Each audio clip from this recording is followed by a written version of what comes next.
Well, thank you, John, for being here. John Hanke is the CEO and founder of Niantic Labs, the company that brought you Pokémon Go, among other fascinating games. Wow.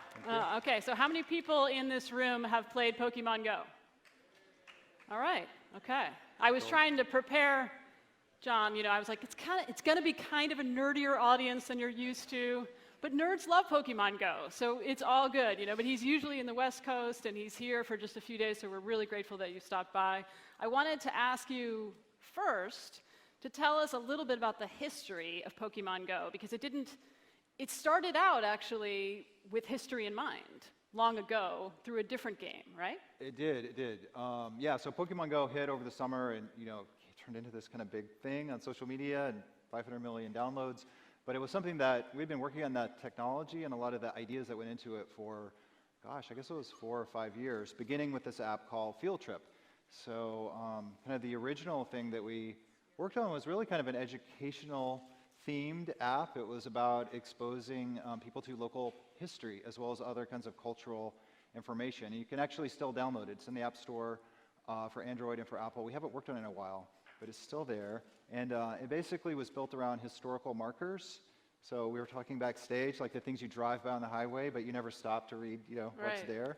So the idea was that as you're walking through the streets of Washington, D.C., or wherever you live, like little bits of history and culture would just pop up on your phone. You wouldn't have to stop and search for anything. It would just appear magically. And yeah, we did that first, and then other things came after that. Mm-hmm. But Pokémon Go was obviously, nobody predicted the rate at which, you said 500 million downloads. How many countries are you in now? A few dozen, I've lost count, but it's a few dozen countries. Other than having more servers, what would you have done differently had you known? And they had a lot of servers, to be fair, but it was intense, right? There was an intense couple of weeks, I'm sure, technically, as well as in many other ways. What else might you have done differently had you known that this would blow up in the way that it did in advance? Yeah, so we're just kind of lifting our heads up from 2 months of firefighting and adding more servers and dealing with a lot of kind of unexpected issues just due to the very unexpectedly large number of people who joined the game over the summer. One of the things that kind of surprised us and maybe a lot of other people were these large gatherings of people in public parks across the country and really around the world. In every country where we launched, throngs of people are coming out into public spaces to catch Pokemon, which was the design of the game. I mean, the whole idea was to get people off the couch, outside, to be an activity that you could enjoy with your kids, in the outdoors. But in some cases, the crowds were, they were larger than we expected, and we got some feedback about that from various quarters. So what we've begun to do in the weeks since then is to engage with the local parks authorities, the mayors in some cases of the cities, because it really is, it's an app that's designed to make cities better by getting people outside and into the community to meet one another, have fun together, enjoy beautiful public spaces together. And we've got a lot in common with cities, but there are a lot of cities out there. It's hard for one small company. In California, we had 50 people when we launched to engage in a dialogue with all of these, distributed governments around the world, but we're putting some people in place, and we're actually going to approach that systematically to reach out and work together with cities because we think we have a common objective there. So we're working on that. So you sort of come full circle in a way, because didn't you start out your professional life working for the U.S. government, and now you're back doing diplomacy under very different circumstances? I mean, didn't you do a couple years of work for was it for the State Department? Yeah, it was a kind of, and we are doing a lot of diplomacy now. I guess that's a good way to describe it with, I mean, it's not only in the U.S. where these, there are issues, I guess, that sounds kind of negative. I mean, it's kind of a new frontier. You've got augmented reality. You have this digital overlay onto the physical world. So you're putting digital things into real space. What's the significance of that? It changes human behavior. People actually, change where they go. They change the direction that they go to work in the morning. It causes crowds to gather in certain places. So governments have taken note of that. I mean, there have been press stories about, reactions in places like Russia, places like Iran, and other places where the government's, really interested in what kind of effect that phenomenon is going to have. So there are a lot of legitimate questions that are being raised, and I guess, it's a question of us as a society and governments and people around the world kind of developing the mores, sort of the social standards around how these kinds of technologies are going to work. Yeah, I think there was a post on a pro-Kremlin website that accused the company of trying to control the world, citing John's former State Department connections. So it all made sense in this way. Would that the State Department were this innovative and agile. No, kidding, just kidding. So there's a tension here, right? Because when I first heard about it, I have a 9-year-old son. You have a 10-year-old, I believe, among other children. And when I first heard about it, I'm like, okay, I will relent. I will download this app because you get to go outside and be social, right? And that's true. But could just be my kid. But when we get outside, nothing is happening except this. Like it is an intense. He is like very much glued to the screen. It's obsessive, it's compulsive. I mean, he's like that anyway, but like seriously with the phone on the streets of DC, I have to be with him, it's a kind of it's half joy, half terror. How do you manage this with your own child? Because we know, there have been mishaps, right, all around the world related to this game and related to other distractions on our phones. So how do you manage this with your own kid? Yeah, well, it's definitely new territory for all of us to explore.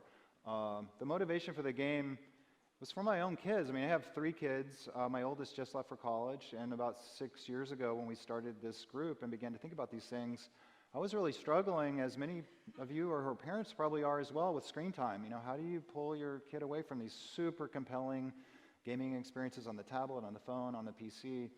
And as somebody who grew up with games, I was sort of part of that Atari generation that led me to technology, it led me to programming. I actually like games. I think games, like take a Minecraft, for example, have a tremendous ability in terms of education and pulling people into the world of technology. So I didn't want to say no to technology to my kids. Right. The thinking was, well, can you leverage that characteristic, that addictiveness and fun of games in an app that would lead one outside, and that could take place in the park and throughout the city. Now that the computer is essentially with us in our pocket, it has all this power, and you have GPS and network connectivity. Technically, yeah, you could do it. No one had, really, so we set out to build that application. It is something where I think the technology is still kind of catching up with our vision for it. I would love technology to exist that would allow us to have experiences like Pokémon Go or Field Trip that are entirely heads up, so that part of what we're about is social interaction between the people that are playing, whether it's a parent and a child or whether you're just out with your friends. Sometimes, yeah, the phone does get in the way of that. There are new technologies coming out on our way, I think ultimately to augmented reality, I think is out there. We can talk more about that, but in the interim you have things like the Apple Watch, for example. So we were on stage with Apple a couple of weeks ago talking about Pokémon Go. We'll come to the Apple Watch. So as you have these technologies that are wearable, they're a little bit more accessible. They're designed to be used while you're walking or running or maybe with your son in the park. They would allow you to keep your head up and enjoy the world around you. That's what we want to encourage in the first place. So I'm totally aligned with you on that. Okay, so the long-term goal, like right now I'm wearing contact lenses. Some of you probably are too. The long-term goal, right, is that you could have Pokémon Go overlaid on your lenses, right? Are you starting a company? No, but this is, right? Can you figure? Good idea. It would be fantastic and not distracting at all, but awesome. So, but the sort of short baby steps on the way to that are things like Pokémon Go Plus, right? Which, can you show us that quickly? Yeah, I can do that. So this is a way to hopefully make it a little less there you go. You want to try? Myopic, right? So this is a little, you carry this around, right, and it lights up and vibrates, right? It does. When there's a Pokemon colors nearby. So, and you can actually capture the Pokemon, or you can harvest items from the Pokestops just by clicking the button. Okay, so what you're seeing are sort of small steps to try to break this crazy obsession with the phone, and so that's exciting. I wonder... look, technology happens incrementally. It's very rare, and even the innovation like the smartphone, Apple introduced the iPhone, and people think of that as this sort of seminal singular moment, but leading up to that, there were many, many iterations on that concept. Nobody got it quite right until Apple did. And I think with augmented reality, it's the same thing. Like, many companies are working on the steps that are ultimately going to get us, perhaps to those glasses or contact lenses that overlay information seamlessly into the world around us. I'm a believer in that. I think ultimately we're going to get there. companies are working on that, some public, some not public. Microsoft has its HoloLens project. We have Magic Leap down in Florida, a little bit secretive, but they're working in that space. Google has Project Tango. So companies are doing that incremental work now that eventually will get us there. But yeah, I think wearables are one of those steps on the way. Well, it's interesting because the last time we were all here together in this room last year for the summit, for the forum, I was talking about drones, and it felt very much like a similar kind of we're making it up as we go along. So I'm talking here about off-the-shelf commercial drones, and it felt very much like the policy. And sometimes the technology was lagging behind the potential, and we were in these weird positions. So right now, for example, you can create, there are these Pokestops, right, like all over the world that draw people looking for Pokemon. And I believe that what you've done is allow people to fill out a form online if they would like to petition to have a Pokestop removed, right? If they no longer want their church or cemetery or what have you to be a Pokestop, right? So do you have a sense, so this is an attempt, right, to deal with this fast-moving, kind of unpredicted crowdsourcing that has happened here. And so do you have a sense of how many of those requests you've received so far, roughly? Yeah, there are a few tens of thousands. A few tens of thousands. And some of them are not sort of real. They're misunderstandings about how the game works, and they're not about actual issues. But some of them are. I think it's important to understand, where did those locations come from in the first place? Tell us about that. Yeah. We talked about Field Trip, the first application that we built, which was around historical sites and art and architecture. So the genesis of the locations in Pokemon are historical markers. So a lot of the sites are actually historical markers that exist out in the world. Those don't exist everywhere, and so with the game that preceded Pokemon called Ingress, we asked users who were playing, it's a similar kind of game that takes place out in the real world, to submit to us places in their community that they thought were notable. It might be a mural painted on the side of a building, it might be an interesting local museum. We also added libraries and museums, or one of the original sets of points that we included. But and you got how many this way in your database? So about 15 million submissions of these locally interesting places. And we asked people to pick places that were safe, publicly accessible, to have some historic or artistic merit, or that they were a unique local business, meaning some kind of unique local, like the local hangout was the idea. So about 15 million were submitted around the world by people playing this game, by users, by residents of these local communities. And we screened them based on that criteria that I just enumerated, and we accepted about 5 million of them. So the places that are out there that show up as Pokestops and gyms in the game are either this historical marker database or libraries or museums, or they were submitted by users. Yeah, and you do get some cool, like there's this bizarre camel statue 2 blocks away from me I never knew about, now I know. You do learn about things that you hadn't noticed before. You also end up with the Holocaust Museum around the corner being a Pokestop, which I believe has been changed. So you need to be very agile, but you have 50 full-time people when this game launched, and now you've got tens of thousands of requests, and you're in this fascinating, strange position of having to determine what should and should not be a Pokestop. Pokestops are not currently supposed to be on private property, is that right? That's right. Okay, so let's remember that Pokestops are not real. Okay, so this is a really interesting thing, right? Because it's a latitude and longitude, right? So there's not actually a thing there. But we're in this position of trying to, early days, I think, understand how to manage augmented reality, right? Which we don't really even have the language for, it seems like, in some cases. So how do you decide? Here's what I want to know. How do you decide? Is there like 3 guys sitting around a table, like going through these applications to delete Pokestops, and what are the criteria? Is there like an algorithm on a whiteboard? Like, how do you decide? Oh, I mean, it's not that strange of a process, actually. We have about 100, in addition to the full-time employees, we have about 100 contractors working with us. And we have a set of policies, use that word in Washington, D.C. lightly, but we have policy around Pokestops and what should or should not be a Pokestop. So there's essentially a set of criteria that I enumerated, and there are sort of steps that our folks follow to see if it meets those criteria or not. And if it doesn't, it gets removed. And if it does, there may be a reach out, an engagement with the party that's making the request. And we've had requests, a famous one in South Carolina State House, So somebody associated with the State House sent us a request and said, remove all the Pokestops and gyms around the State House. It's a problem for us. So we took them down. Shortly afterwards, we heard from the governor of South Carolina, who said, where are all of our Pokestops and gyms? We want them back. I play with my kids. So there are at times... So what did you do? We have added them back at the governor's request. Yeah, so we did honor that request. But there are differences of opinion at the local level often about what is or is not appropriate. Another example would be in the city of Toronto. There was a public park near a ferry embarkation point, and there were Pokestops and gyms in this public park.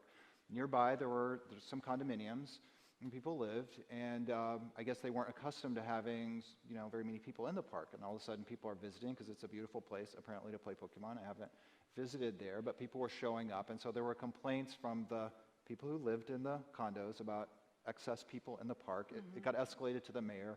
A request came in to remove all of these locations, and we ultimately had a conversation with the mayor about that, and we reached a compromise. And the compromise was to remove some of the Pokestops so there wouldn't be as many there, and wouldn't be as much of an incentive perhaps for people to gather there. But we didn't take them all down, and I think that's the right outcome. And it is a public space, and people deserve the right to access and use it, and certainly a lot of people in Toronto were getting a lot of enjoyment and pleasure out of being outside playing Pokemon Go.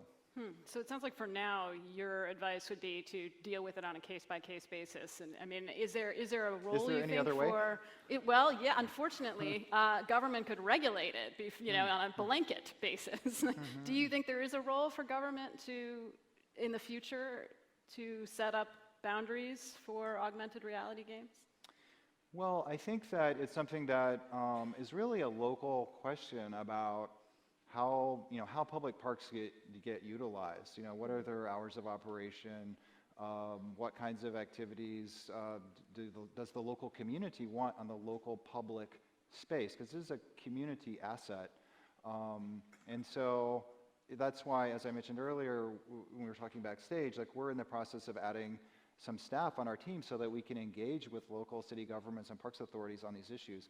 We find that we have a lot in common with mayors and parks officials, because a lot of those folks are very interested in getting people into the parks and into the public spaces. It's community building, it's people building connections with the city. I think it makes cities stronger for people to be out of the living room and out in public space interacting, and that's a vision that's shared with others. So those are relationships which we are starting to create, but there are a lot of them, and it's going to take some time. I mean, it's a fascinating sort of moment in the early phase of this, right? I know augmented reality's been around for a while and has been promised to deliver in this way for a while, but this is the first time I think we've really seen it at this scale. I mean, John is here in town meeting with folks on the Hill who have some fairly vague concerns about Pokemon Go, from what I can tell, and I believe I read that the game has been banned in Iran. Is that your understanding?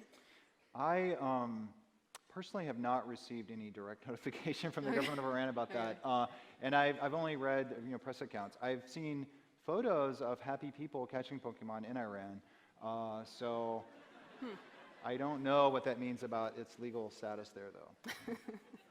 Well, look, I want to thank you very much, John, for being here, and thank all of you. I look forward to having this conversation again in 5 years, and we'll see where we're at. Awesome. Thank you. Thank you.